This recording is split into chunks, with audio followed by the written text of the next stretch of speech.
और फिल्म उसका बना। अब लोग जो इंतजार है खत्म हो चुके भी है जी, क्योंकि जो है पावन स्टार पवन सिंह जो है ऑफिशियल पेज से जो है यहाँ पे जो पोस्टर जो है रिलीज किया गया है, जिस पोस्टर का नाम है ओरल का फुल।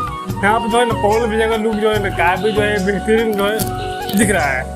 और जो इवेंट में गए थे वो जो है झमकावला से हुई, तो लोग काफी जो स्मार्ट दिख रहे थे पवन भैया, और लुक जो है बहुत मस्त उनका दिख रहा है। वही लुक के जो है साथ जो है उनका गाना आ रहा है ओरल कपूर, जिस गाने का नाम है, जिसमें गाया हमारे पावन स्टार पवन सिंह जी और शिवानी सिंह जी, जिसका जो सिर्फ जो है पोस्टर रिलीज किया गया है, जिसका टीजर हो सकता है कल आ सकता है, कल या पोस्ट आ सकता है, उसके बाद गाना ही आने वाला है।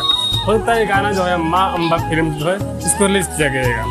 अच्छा जो है पार्टनर है हमारे जो है ग्लोबल म्यूजिक जो सुन के पाएंगे। आप लोग क्या लगता है प्लीज जो है बताइएगा कमेंट में।